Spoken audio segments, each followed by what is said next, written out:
नेपाली राष्ट्रिय क्रिकेट टोलीका star leg spinner Sandeep Lamichhane अब युरोपियन क्रिकेटको नयाँ फ्रेन्चाइज लिगमा देखिने भएका छन्।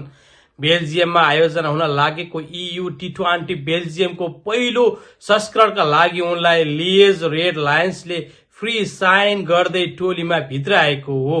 लामिछाने विश्वभरका T20 लिगमा अनुभव बटुलेका नेपालका सबैभन्दा चर्चित क्रिकेटर मध्येका एक हुन्।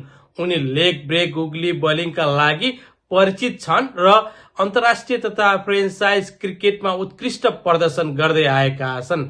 आईसीसीले लियोज रेड लायन्समा उनी एकल स्टार होइनन्।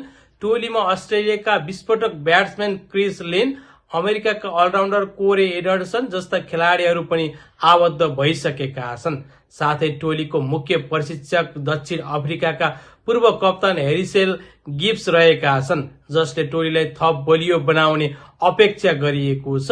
EU T20 बेल्जियम 2026 मे 30 देखि जुन 7 सम्म आयोजना हुने तालिका छ।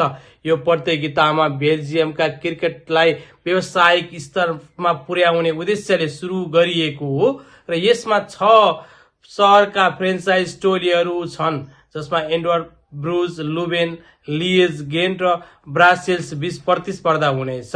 यस्तै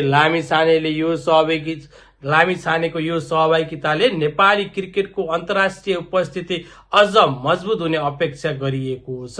यसअघि पनि उनले विश्वका विभिन्न T20 लिगहरू खेलेर नेपाललाई अन्तर्राष्ट्रिय क्रिकेटको नक्सामा चिनाउन महत्वपूर्ण योगदान दिएका छन्। अब युरोपको नयाँ लिगमा उनको प्रदर्शन कस्तो रहनेछ भन्नेमा क्रिकेट समर्थकहरूले ठूलो चासो रहेको छ। आशा छ पक्कै पनि सन्दीप लामिछानेले जहाँ जान्छन् आफ्नो छापलाई बलियो तरिकाले छाडेर आउँछन् र नेपाली प्लेयर जहाँ युरोपियन लिगमा पनि खेल्दैछन् उनले त्यहाँ पनि नेपाललाई गौरवका साथ चिनाएर एउटा नेपाली हुनुमा गर्व गराउनेछन्। आशा छ यहाँहरूले हाम्रो यस समाचारलाई अन्तिमसम्म हेरेर साथ दिनुहुनेछ। कुनै सुझाव सल्लाह र प्रतिक्रिया छन् भने पनि हाम्रो कमेन्ट बक्समा दिन सक्नुहुन्छ। अहिलेसम्म सब्स्क्राइब नगरेका साथीहरूले नेपालका सम्पूर्ण खेल जानकारी र अन्य जानकारीहरू पाउनको लागि हाम्रो यस युट्युब च्यानलमा सब्स्क्राइब गरेर जोडिन सक्नुहुन्छ। यहाँहरूले दिएका सुझाव सल्लाहलाई मनन गरेर हामीले फेरि आउँदा दिनहरूमा विस्तृत समाचारहरू यहाँ माझ ल्याउनेछौँ। आशा छ यहाँहरूले हाम्रो यस समाचारलाई धेरैभन्दा धेरैमा सेयर गरिदिनुहुनेछ र कमेन्ट भएमा पनि कमेन्ट गर्न सक्नुहुनेछ।